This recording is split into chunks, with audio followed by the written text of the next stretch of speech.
আরজিকর কাণ্ডে সঞ্জয়ের ফাঁসির শাস্তি চেয়ে হাইকোর্টে আবেদন রাজ্যের। এই নিয়ে মুখ্যমন্ত্রীকে নিশানা অধীরের। সোমবার শিয়ালদহ আদালতে সাজা ঘোষণার পরই মুখ্যমন্ত্রী সমাজ মাধ্যমে জানান, শিয়ালদহ আদালতের রায়কে চ্যালেঞ্জ করে হাইকোর্টের দ্বারস্থ হবে রাজ্য। সেই মতো মঙ্গলবার মামলা দায়ের করতে চেয়ে হাইকোর্টের দৃষ্টি আকর্ষণ করেন রাজ্যের অ্যাডভোকেট জেনারেল। আমরা প্রতিদিন থেকে ফাঁসির দাবি করে এসেছিলাম এবং আজকেও আমরা সেই দাবিতে অটুট আছি, কিন্তু আদালতের রায় ন্যাচারালি এখন সবাই মিলে কি বলবেন আমি জানি না, বাট আমার কথা আমি বলতে পারি বা আমার দলের বক্তব্য যেটা হচ্ছে, আমরা 3টে কেসে আপনারা দেখেছেন 54 দিন থেকে 60 দিনের মধ্যে আমরা ফাঁসি অর্ডার করিয়ে দিয়েছি, কিন্তু আমি জানি না এটা একটা সিরিয়াস কেস এবং এটা নিয়ে ফাঁসি দাবি আমাদের।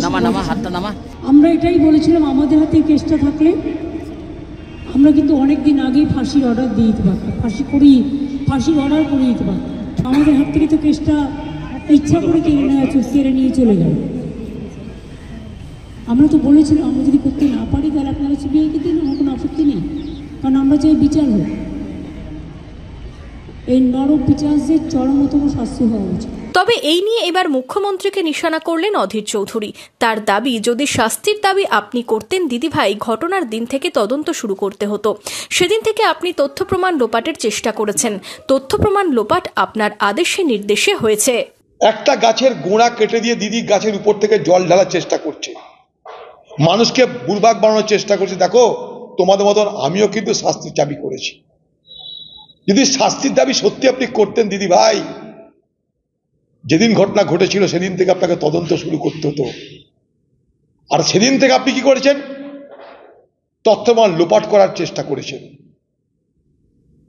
তথ্যমান লোপাট আপনার নেতৃত্বে হয়েছে, আপনার আদেশে হয়েছে, আপনার নির্দেশে হয়েছে।